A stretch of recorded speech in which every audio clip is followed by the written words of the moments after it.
Hello guys, I'm மருண்.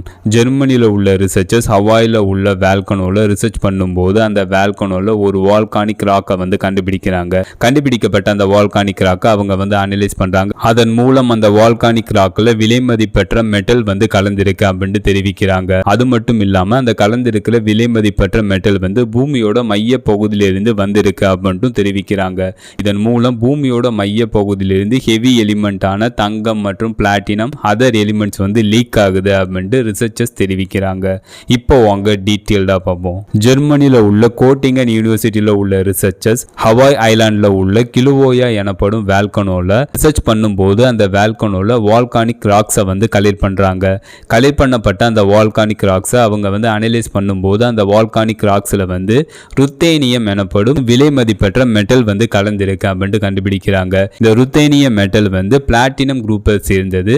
பொதுவாக இந்த ruthenium metal பூமிக்கடியில் 2900 kilometre ஆழத்தில் பூமியோட மேண்டில் பகுதியில் தான் கிடைக்கும். இப்படி பூமிக்கடியில் 2900 கிலோமீட்டர் ஆழத்தில் இருக்கக்கூடிய ருத்தேனியத்தை விட கம்பேர் பண்ணி பார்க்குறப்ப கலெக்ட் பண்ணப்பட்ட இந்த ருத்தேனியம் யூனிக்கா இருக்கு. இதன் மூலம் கலெக்ட் பண்ணப்பட்ட இந்த ருத்தேனியம் பூமியோட இன்னர் கோர்ல இருந்து லீக் ஆயிருக்கு அப்படின்ட்டு ரிசர்ச்சர்ஸ் தெரிவிக்கிறாங்க. பூமியில மொத்தமா எத்தனை லேயர் இருக்கு அப்படின்னு கேட்டீங்கன்னா பூமியில மொத்தமா 4 லேயர் இருக்கு. பூமிக்கடியில் 100 கிலோமீட்டர் ஆழம் வரை இருக்கிறது பூமியோட கிரஸ்ட் லேயர் எனவும், பூமிக்கடியில் 100 கிலோமீட்டர் ஆழத்திலிருந்து 2900 கிலோமீட்டர் ஆழம் வரை இருக்கிறது பூமியோட மேண்டில் லேயர் எனவும், பூமிக்கடியில் 2900 கிலோமீட்டர் ஆழத்திலிருந்து 5100 கிலோமீட்டர் ஆழம் வரை இருக்கிறது பூமியோட அவுட்டர் கோர் லேயர் எனவும், பூமிக்கடியில் 5100 கிலோமீட்டர் ஆழத்திலிருந்து 6378 கிலோமீட்டர் ஆழம் வரை இருக்கிறது பூமியோட இன்னர் கோர் லேயர் எனவும் வகைப்படுத்தியிருக்காங்க. பூமியோட இன்னர் கோர் லேயர் சாலிடா இருக்கும். பூமியோட அவுட்டர் கோர் லேயர் லிக்விடா இருக்கும். பூமியோட இன்னர் கோர் லேயர்ல ஹெவி எலிமெண்டான தங்கம், பிளாட்டினம்,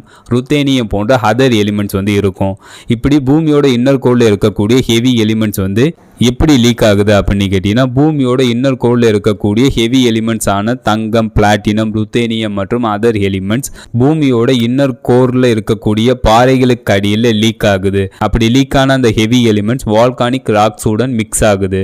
அப்படி மிக்ஸ் ஆன அந்த வால்கானிக் ராக்ஸ் வால்கானிக் ஆக்டிவிட்டினால பூமியோட மேற்பரப்புக்கு வருது. இப்படிதான் பூமியோட இன்னர் கோர்ல இருக்கக்கூடிய ஹெவி எலிமெண்ட்ஸ் தங்கம், பிளாட்டினம், ருத்தேனியம் போன்ற ஹெவி எலிமெண்ட்ஸ் பூமியோட மேற்பரப்புக்கு வருது அப்படின்னு சயின்டிஸ்ட் மற்றும் ரிசர்ச்சர்ஸ் கண்டுபிடிச்சிருக்காங்க. இதன் மூலம் பூமியோட மையத்திலிருந்து கோடிக்கணக்கான டன் ஹெவி எலிமெண்ட்ஸ் ஆன தங்கம், பிளாட்டினம், ருத்தேனியம் போன்ற அதர் எலிமெண்ட்ஸ் பூமியோட மைய பகுதியிலிருந்து வெளியேறுது அப்படின்ட்டு தெரிவிக்கிறாங்க. தங்கம் எப்படி உருவாகுது அப்படின்னு கேட்டீங்கன்னா 2 நியூட்ரான் நட்சத்திரங்கள் ஒன்றுடன் ஒன்று மோதும் போது தங்கம் உருவாகுது. நியூட்ரான் நட்சத்திரம்னா என்ன அப்படின்னு கேட்டீங்கன்னா நட்சத்திரங்களின் நிறையை விட 8 மடங்குலேருந்து 30 மடங்குக்குள்ள இருக்கிற நட்சத்திரங்கள் வெடிச்சு அழியும் போது நியூட்ரான் நட்சத்திரம் உருவாகும். அப்படி உருவான ஒரு நியூட்ரான் நட்சத்திரமும் இன்னொரு நியூட்ரான் நட்சத்திரமும் ஒன்றுடன் ஒன்று மோதும் போது அந்த செகண்ட்ல ஒரு வெடிப்பு ஏற்படும். அப்போதைக்கு எக்ஸ்ட்ரீமான டெம்பரேச்சர் மற்றும் எக்ஸ்ட்ரீமான பிரஷர் ஏற்படும். அப்போதைக்கு ஹெவி எலிமெண்டான தங்கம், பிளாட்டினம், ருத்தேனியம் மற்றும் அதர் எலிமெண்ட்ஸ் உருவாகும். சுமார் 4.5 பில்லியன் ஆண்டுகளுக்கு முன்பு நமது பூமி உருவாகும் போது பூமியோட ஈர்ப்பு விசையினால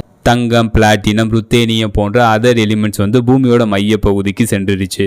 பூமியில இதுவரை பயன்படுத்தக்கூடிய எல்லா தங்கமும் வானத்திலிருந்து விழுந்தது தானா. சுமார் 4.1 பில்லியன் ஆண்டுகளுக்கு முன்பு ஆஸ்ட்ராய்டு தங்கத்தை சுமந்து கொண்டு நமது பூமி மீது மோதி இருக்கு. அப்போதைக்கு நமது பூமியோட மேற்பரப்புல விழுந்த அந்த தங்கம் பூமியோட மேற்பரப்புல உள்ள கிராக் வழியாக உள்ள செல்லுது. பூமிக்கடியில் இருக்கக்கூடிய ஹைட்ரோ தெர்மல் மற்றும் லாவா அந்த தங்கத்தை சுமந்து கொண்டு சென்று பாறை இடுக்குகள்ல படிய வைத்து தங்க படிவுகளாக மாற்றுது. அதை தான் நம்ம மைனிங் வைத்து சுரங்கம் வைத்து வெட்டி எடுக்கிறோம். இப்ப நம்ம பார்த்தது பூமியோட மைய பகுதியிலிருந்து கோடிக்கணக்கான தங்கம், பிளாட்டினம், ருத்தேனியம் போன்ற அதர் எலிமெண்ட்ஸ் வெளியேறுது. அதை பத்தி தான் நம்ம இப்போ பார்த்தோம். இந்த மாதிரி அப்டேட் நீங்க பார்க்கணும் மறக்காம இந்த சேனலை சப்ஸ்கிரைப் பண்ணுங்க. ஃபைனலா அந்த வீடியோ எப்படி இருந்துச்சுன்னு கமெண்ட் பண்ணுங்க. See you.